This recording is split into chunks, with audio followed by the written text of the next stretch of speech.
O Brasil, com certeza, tem algumas paixões nacionais. Sejam elas, por exemplo, o futebol, compras no exterior, né?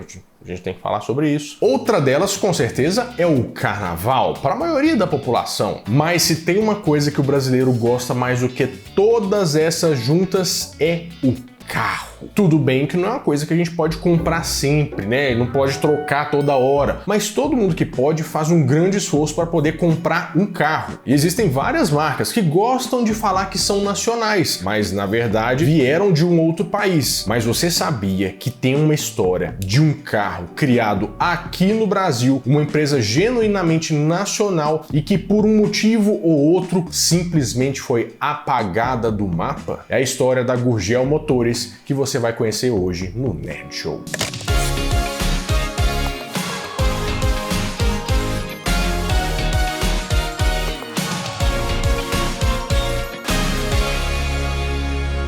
Fala, meus queridos amigos, como estão vocês? Vocês estão bom, né? Pra gente começar a contar essa história de como que um carro brasileiro foi apagado da sua memória, a gente tem que entender como que esse mercado de carros começou aqui no Brasil, porque a gente que tá andando de Uber pra cima e pra baixo, de carro pra cima e pra baixo, não pensa que em um certo momento o Brasil não tinha tantos carros assim, igual tinha em outros países. Nossa história começa por volta dos anos 50 com um presidente do Brasil que era genuinamente mineiro e gostava de, quando morre o peixe vivo, viver fora d'água fria. É um negócio assim. Juscelino Kubitschek. O que acontecia? Antigamente, o Brasil não tinha uma indústria de veículos, né? A gente só importava os veículos de fora. Por um determinado momento da economia, isso é uma coisa ruim, porque você ter essa produção dentro do Brasil gera emprego, você não fica dependendo de importar carro e tal. Então, o Juscelino Kubitschek, quando foi eleito, fez um plano que tinha alguns pontos a melhorar, que era o plano 50 em 5, ou seja, avançar 50 anos em 5 anos, que era o período de governo naquela época. As indústrias desenvolvem-se com uma rapidez extraordinária. E agora, um movimento pioneiro que abala toda a nação leva para o coração do Brasil um centro de cultura e de civilização, que será amanhã a nova capital do Brasil, Brasília. E a meta de número 27 era de criar uma indústria automobilística nacional. E em 1956, ele cria o GEA, que é Grupo Executivo da Indústria Automobilística. E como é que funcionou isso? O governo deu incentivo para que as empresas viessem para o Brasil para fazer carros aqui utilizando uma porcentagem de peças nacionais. E ao mesmo tempo também teve um grande incentivo para que os caminhões começassem a ser construídos aqui no Brasil, porque nessa época o governo estava fazendo muita estrada e pensou que seria muito bom se o escoamento das coisas, o transporte aqui no Brasil fosse todo por estradas. Por isso que hoje você vai para a estrada e vê aquele tanto de caminhão passando e basicamente o transporte que a gente tem prioritariamente aqui no Brasil é de caminhão. E nisso vieram para o Brasil Volkswagen, General Motors, Ford, Mercedes, VMAG e a Home. Tanto é que a Home Isetta, em 1956, foi o primeiro carro de passeio feito no Brasil. Era aquele carro que eles adoravam usar na novela das 6, assim, que a portinha abria de geladeira assim para fora. Era aquele carrinho. Que nem eu falei, por que isso era importante? Porque eles queriam gerar empregos aqui no Brasil, queria ter uma soberania nacional de não depender de importar de outros países. Isso aumentaria também o PIB brasileiro e também do investimento internacional aqui no Brasil, ou seja, dinheiro chegando de fora para nós aqui. Não para nós especificamente, né? Mas você entendeu. Eu não recebi nada da Home Isetta. É porque você não era nascido. É o único detalhe.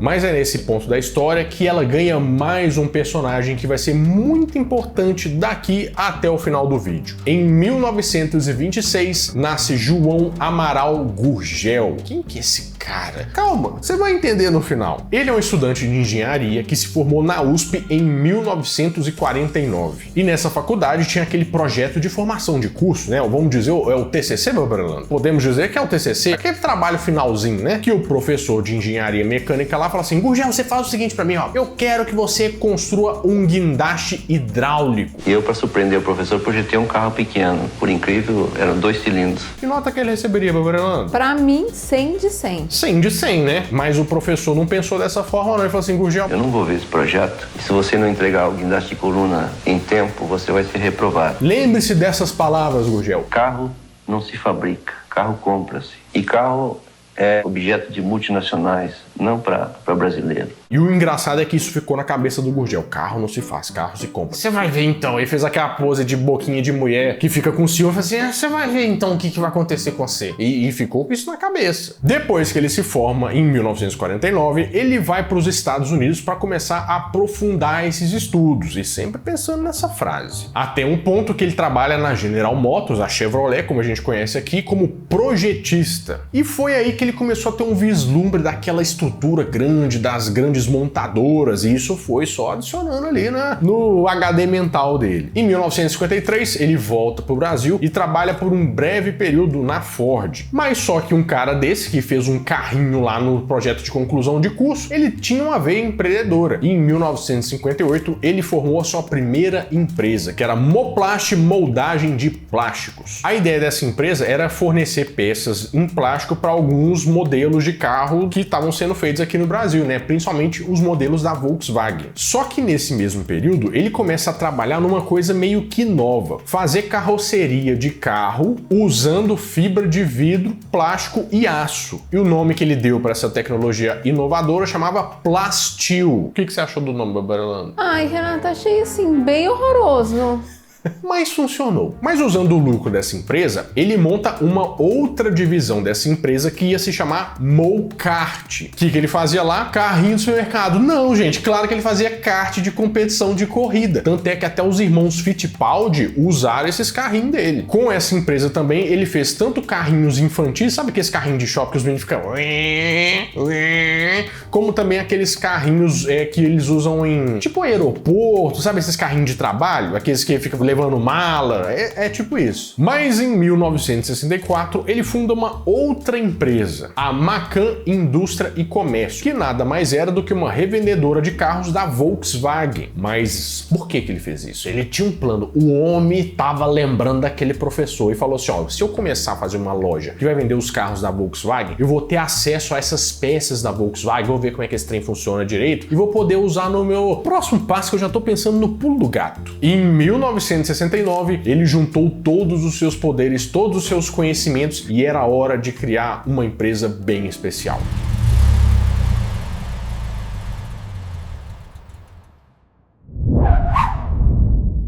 Com 4 funcionários e $50 mil, em 1969 era formada a Gurgel SA. O plano dele? Fazer o carro genuinamente brasileiro. Montar uma indústria de carros brasileira para os brasileiros. Não há mais países grandes ou pequenos. Há países que dominam a ciência, criam e desenvolvem tecnologias.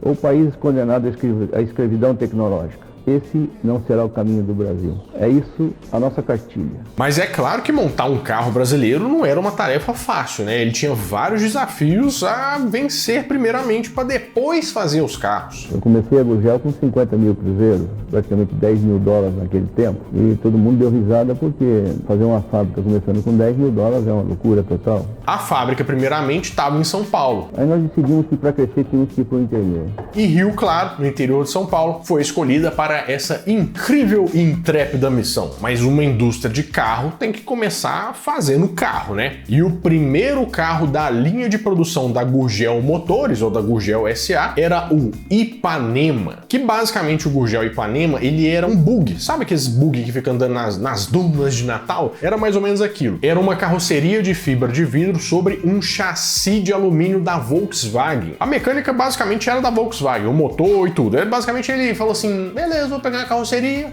plum, em cima do negócio da Volks. Gurgel Ipanema, que mais tarde evolui para Gurgel Chavantes, que também fez bastante sucesso, que depois vira o Gurgel X12, que foi o carro mais longevo e de maior sucesso da Gurgel até hoje. Mas o engraçado é que ele criou essa tecnologia Plastil, né, de fazer essa composição de plástico com fibra de vidro, com aço para fazer a carroceria, e uma carroceria mais leve. E ele também criou uma outra tecnologia que ele patenteou, que chamava Celetraction. O que significava isso? Basicamente, o carro dele não tinha tração nas 4 rodas, que nem aqueles Jeep, aqueles negócios para não atolar e tal, mas o carro conseguia fazer de um jeito que ele não atolava. Ele tinha uma tecnologia que ele inventou e que ele patenteou e colocou em todos os carros. Por isso que o Gurgel ele era meio que encarado como o carro pau pra toda obra. Era com quase que todos os modelos eram off-road, tipo, você ir pro meio do mato. E as coisas começam a andar até o ponto dele conseguir exportar carros. Nós descobrimos então um sistema de produzir carros até 3, 4, 5 mil carros por ano, com investimentos menores. E esses países estão muito interessados, não é? Mas é engraçado como é que a gente contando a história de um empresário brasileiro, de um cara que está querendo fazer carro, da indústria de carros nacional, a gente tem que falar sobre os eventos que acontecem no mundo, porque isso muda diretamente como é que a economia se desenvolveu. Principalmente se hoje você põe álcool no seu carro,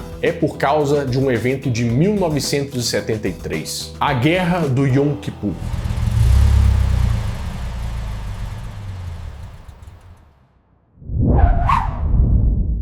Basicamente, Yom Kippur é um feriado judeu que é um feriado sobre agradecimento, mas que em 1973 virou sinônimo de um conflito muito grande entre Israel e alguns povos árabes. O que aconteceu? Tava essa confusão lá, pra variar, quem que entrou no meio pra meter o bedelho e falar assim, a gente tem que fazer alguma coisa? Os Estados Unidos, claro, né? Entraram outros países europeus lá pra apoiar Israel, só que os países que estavam na OPEP, que é a Organização dos Países Exportadores de petróleo, falam assim, se os Estados Unidos estão metendo o bedelho aí, eu não vou exportar mais petróleo nenhum, vou vender pra ninguém, eu vou deixar o negócio aqui, ó, as moscas, vocês que se virem sem petróleo. E você acha, em 1973, que o mundo estava preparado para ficar sem petróleo? Não. É claro que não. Aquela brincadeira.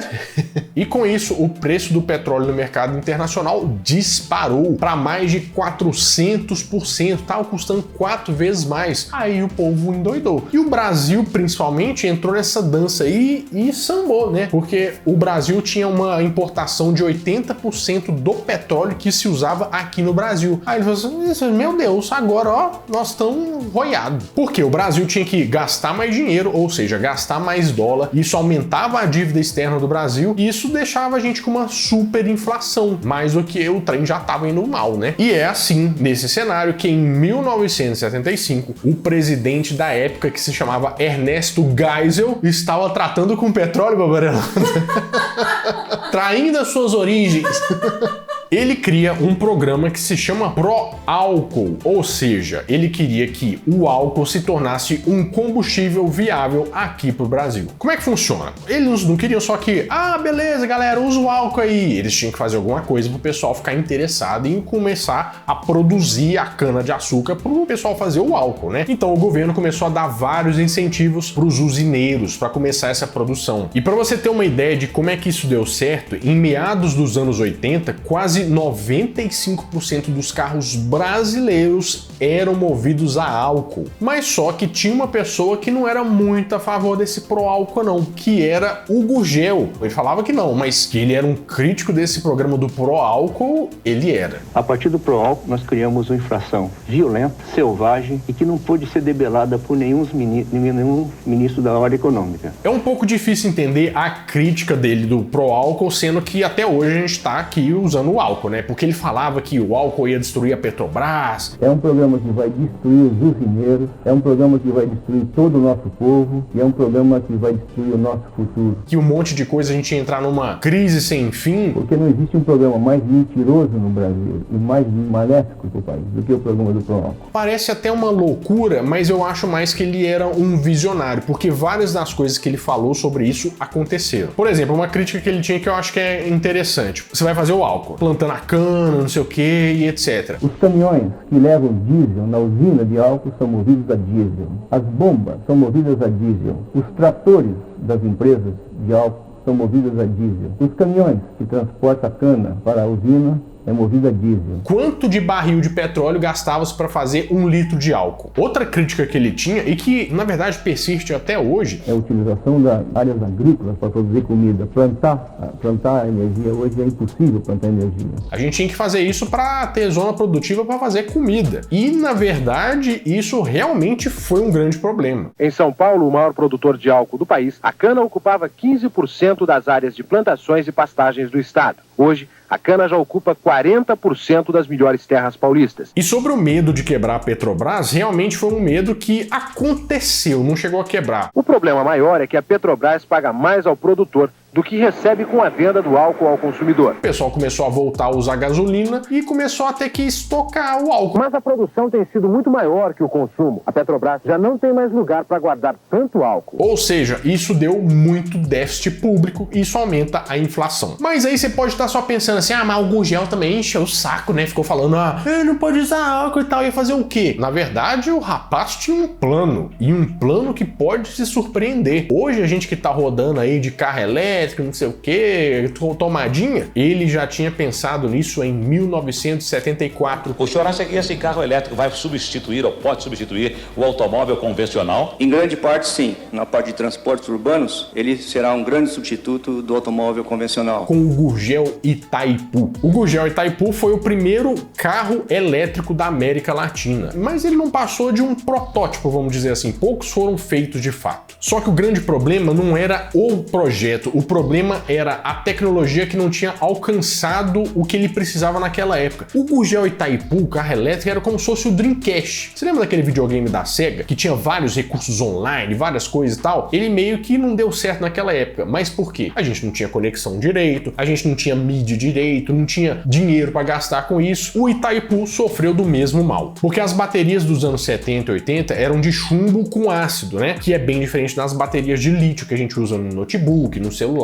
até nos próprios carros elétricos. No Gol, a partir deste momento, são 10 horas de carga, com uma autonomia de 60 km, cerca de 2 horas rodando, sem poluir, sem fazer barulho. Ou seja, não dava tanta autonomia. E o motor também não era nada forte, né? Ele tinha 4 a 5 cavalos de potência. Você que compara hoje com os motores de 100 e tantos cavalos e tal, era um negócio bem carrinho de shopping, vamos dizer assim. E tem outro negócio também. O governo, ele estava com os olhos todos voltados pro pró-álcool. Ele fala assim, o quê? Eu vou investir, vou dar subsídio, vou dar desconto pra você produzir esse negócio aí? Não, é que o pró-álcool aqui que é a menina dos olhos. Eu quero que você, deixe Itaipu lá em Itaipu. Mas podemos dizer que a pesquisa não foi em vão, porque em 1981 ele pegou toda essa tecnologia e realmente produziu carros com ela, mas carros de transporte, carros que o governo utilizava tanto na Telebrás como em outras empresas estatais, que era o E400, que era bem um furgão assim e que realmente 1000 unidades mais ou menos foram produzidas. Mas se tinha uma coisa que os carros da Gurgel tinham fama, era de serem duráveis. Era praticamente o Rambo dos carros. E essa foi uma verdade, principalmente com um carro que saiu em 1984, que era o Gurgel Carajás, que era um Jeep de respeito. Você vê o tanto de Jeep que tem hoje na rua, né? Tem o Renegade, tem o Jimny, tem o Compass, tem um monte, né? E hoje todo mundo sonha ter um SUV. Mas o Brasil não tinha SUV, não. O primeiro SUV, ou o precursor disso, foi o Carajás. Tanto é que ele foi líder do mercado que ele mesmo criou. Seguindo nessa linha também, aquele primeiro X12 lá evoluiu para um outro carro, que era o Tocantins, que foi feito em 1988, que também era bruto. Mas só que chegou um determinado momento que era a hora de pôr o principal plano da Gurgel em prática. Você lembra de quando o professor falou que carro não se fazia, carro se comprava, e que ele fez um carro de finalização de curso em vez do braço hidráulico? Pois é, esse projeto que ele tinha na cabeça desde essa época era um carro que era para ser o carro mais econômico do Brasil e o carro mais barato do Brasil. Era hora de lançar o carro econômico nacional, codinome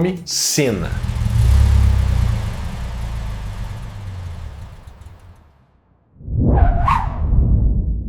Esse carro foi lançado em 1988. A história dele é bem interessante, porque é o seguinte, ó, quando a gente fala que o carro chama Senna, qual que é a primeira coisa que você pensa? Ah, jogada de marketing genial, né? É uma associação ali do Senna, o Ayrton Senna assinou o negócio aqui para lançar o carro, vai vender o carro pra caramba. Não é isso que você pensa, Bárbara? Não, eu pensei em alguma coisa relacionada à Mega Sena. Quando você compra o carro, você é tão sortudo quanto se tivesse ganhado na Mega Sena. Gente, mas você tá muito publicitário, gostei, Bárbara. Mas todo mundo começou a achar que era uma associação com a Ayrton Senna, que ele tinha feito uma parceria com a Ayrton Senna, mas o Senna do carro era com C, então era o carro econômico nacional, entendeu? Não que eu acho que ele tenha pensado isso e falou assim, ó, se colar, colou, né?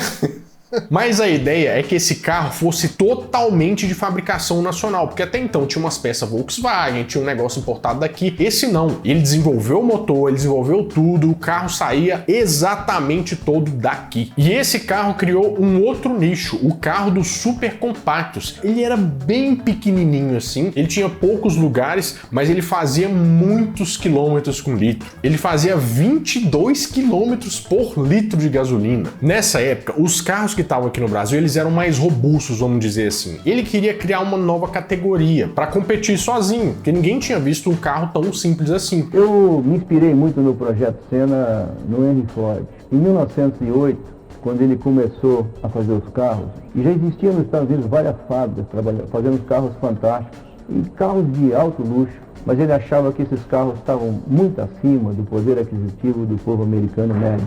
E ele resolveu fazer uma bicicleta de 4 rodas, que foi o modelo T. Mas só que depois de um tempo, né, dele anunciar isso como o carro Senna, ele acabou mudando o nome do projeto, que o primeiro nome era Projeto Bastião. Só que ele resolveu mudar para não ter problemas de direitos autorais, né? Eis que o carro ganha um outro nome e se torna o famoso BR-800. BR-800, que era o projeto de formatura de curso dele. Esse era o carro que ele já tinha na cabeça e foi montando ao longo dos anos. Pensa só, era um carro nacional, formado aqui no Brasil, com todas as peças aqui no Brasil. Ele sempre batia na tecla de ter uma condição especial de imposto. Não é para mim, eu estou dizendo que precisa fazer. O que eu quero que o governo diga é que uma categoria de veículos de alto interesse nacional, que vai consumir menos combustível, menos matéria-prima, menos poluição e vai abrir uma nova faixa de mercado de emprego para esse país, entrando num buraco que não existe hoje ninguém nesse mercado. Ele queria que isso fosse valorizado de uma certa forma, né? Dele ter uma facilidade para criar isso. Ele não era multinacional igual as outras. Mas quando eu falo que ele era para ser um carro econômico, barato, o valor dele era de 150 mil cruzados. Vocês sabem quanto que isso custa hoje em reais? De 1.000 a 1.300 reais. Você acredita num negócio desse? Imagina você chegar com 1.300 reais e você comprar um carro. Isso é meio até assustador, né? E foi com o BR-800 que ele fez uma coisa bem diferente, assim. Vamos dizer que foi... Sabe quando a gente tem hoje um financiamento coletivo para fazer um projeto? Que você vai lá, apoia o projeto antes dele ser feito de fato, como se fosse um investidor? Ele foi tão à frente e visionário que ele criou esse modelo no BR-800. 10 mil lotes de ações foram lançados e totalmente integralizados em prazo recorde. Essa venda de ações possibilitou à empresa dar início à produção em série do BR-800. Você comprava o carro e quando você comprava ações da Gurgel. Por que ele fez isso? Porque o Gurgel era uma empresa grande, tinha 700 funcionários e tal, mas não competia diretamente com as multinacionais e ele precisava de força para poder continuar no mercado e crescer. Ou seja, era um jeito de investir capital na empresa. Mas vocês sabem, né, gente? Empreender no Brasil é difícil, principalmente quando o país é tão instável como a gente foi.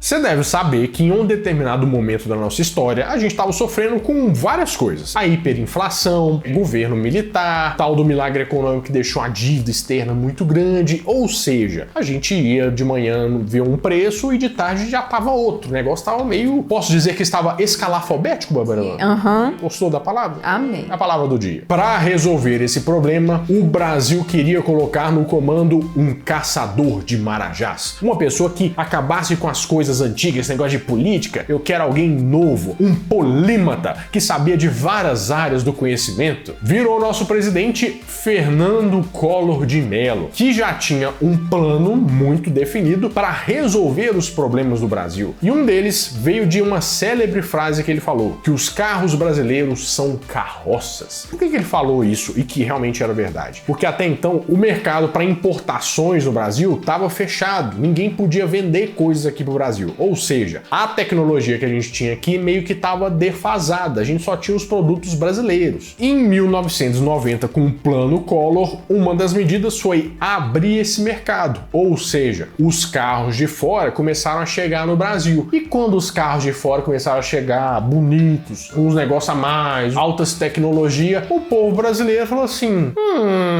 mas tá bonito esse carro novo, não é mesmo? Ah, eu acho que eu vou comprar esse carro em vez de comprar os carros que estão sendo vendidos aqui no Brasil, que estão meio defasados, né? E não só isso, ele fez uma lei de incentivo para que os carros 1.0, sabe, aqueles antigão, pois é, eles recebessem um desconto. Para quê? Para incentivar a produção dele, porque ele era mais barato, isso ia girar a economia e tal. Só que ficou, sabe quando tá no fundo da sala aquele aluno baixinho fala assim: professora, mas eu já estava com a mão levantada, eu já queria os meus incentivos de coisa, porque o meu BR-800 é 800 cilindradas, é menos do que 1.0, que são 1000 cilindradas, eu queria o meu desconto. Ah não, Gugel, mas agora todo mundo vai ter desconto, não tem problema nenhum, ó, todo mundo aí feliz com o desconto de 1.0. Só que qual que era o problema? Esses carros 1.0 chegaram cheio de coisa, o pessoal ia querer comprar o quê? Comprar os carros, comprar o Uno, comprar o Gol, que apareceu nessa época, comprar esses carros ao invés do BR-800, que era taxado como datado, ultrapassado. E como compraram o Uno, viu? Foi Uno pra caramba, não foi Uno não, foi 1, 2, 3...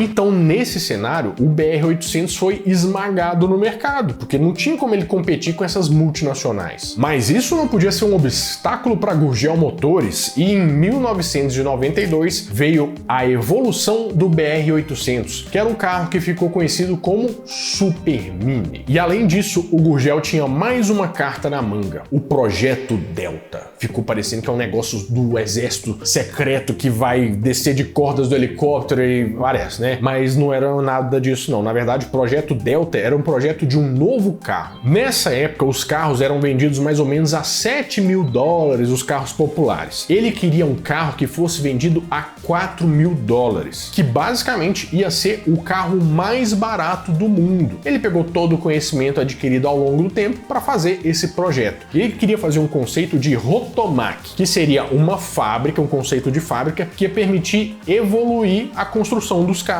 deixar mais rápido, expandir a produção. E para isso ele pretendia fazer uma nova fábrica no Ceará, numa coalizão entre dois governos, o do Ceará e o de São Paulo, que inclusive foi anunciada e tudo. Mas no meio desse processo muita coisa mudou. A primeira coisa foi que o governo do Ceará mudou, não era mais o Ciro Gomes, era um outro governador. E a palavra era do Ciro Gomes, né? Meio que o negócio não deu muito certo. O BNDES, que é o banco que empresta dinheiro para o pessoal fazer as indústrias, né, para investir no mercado brasileiro, também negou o empréstimo para quitar as dívidas que a Gurgel estava acumulando, até porque os carros vendidos não foram suficientes para absorver esse impacto desses novos carros que chegaram no mercado, então ele estava precisando de dinheiro para investir. E vamos dizer que o Collor abriu o caixão, mas quem colocou o prego mesmo foi o Itamar Franco em 1993, que fez o programa Carro Popular. Com isso, ele fez um programa de IPI reduzido para os carros 1.0. E a partir daí foi que veio o carro dessas empresas, viu? O que vendeu de Uno não tá escrito. Principalmente um Uno que põe a escada em cima.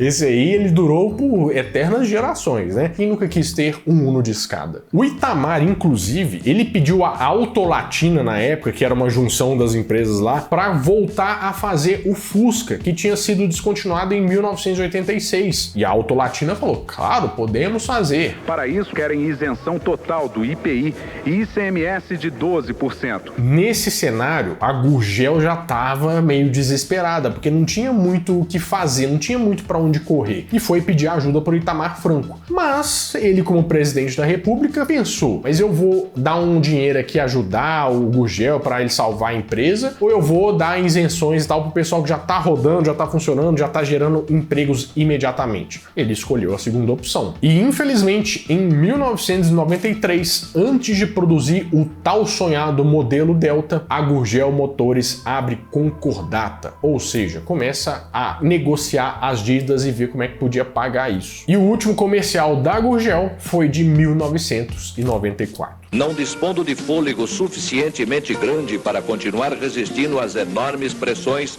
a que estamos submetidos, entregamos nosso projeto ao presidente da República na esperança de que, com sua grande lucidez e espírito nacionalista, possamos juntos levar a cabo esta empreitada de altíssimo interesse nacional. As vendas do BR-800, do Super Mini, não conseguiram sustentar essa máquina toda e em 1996 a Gurgel Motores faliu de vez. E depois disso, muita gente fala que o Gurgel ficou muito triste, né? Muito chateado, porque era o projeto da vida dele, foi um projeto de uma vida inteira, desde que ele se formou pensando em fazer o carro nacional. Ele até conseguiu, mas não conseguiu sustentar isso e sobreviver aos planos do Brasil, né? Que realmente eram muito destruidores, vamos dizer. A marca da Gurgel, em 2004, foi liberada pelo INPI e depois foi comprada. Em 2009, sem a sua empresa, João Amaral Gurgel, que já tinha Alzheimer, infelizmente faleceu. Mas se tem uma coisa que a gente pode realmente dizer é que ele era um visionário. Ele via as coisas à frente. Inclusive, ele previu muito bem como seria o mercado de carros no futuro. Com a perda do poder aquisitivo da população, não podendo consumir toda a produção dessas empresas, eles destinam uma grande parte também para exportação. E como o mercado de exportação é muito mais exigente do que o brasileiro, essas empresas são obrigadas então a sofisticar mais os carros. E com essa sofisticação, o que acontece é que o carro se distancia cada vez mais do poder aquisitivo do povo brasileiro. Bom, mas o que resta pra gente é tirar lições dessas histórias, dessas pessoas que foram corajosas e tentaram até empreender aqui no Brasil, que realmente é um grande desafio para qualquer um, né? E se em algum momento você já pensou, por que o Brasil não constrói carro, ou não constrói celular, ou não constrói essas tecnologias, eu acho que isso aqui foi um grande exemplo de uma pessoa que com certeza foi bem sonhadora. Eu acho que sou um sonhador e me orgulho muito disso, porque se não houver sonhadores nesse mundo, nós não progredimos. Bom, eu vou ficando por aqui, mas toda semana eu volto com mais um vídeo quentinho, fresquinho, crocante para vocês. Então, adeus!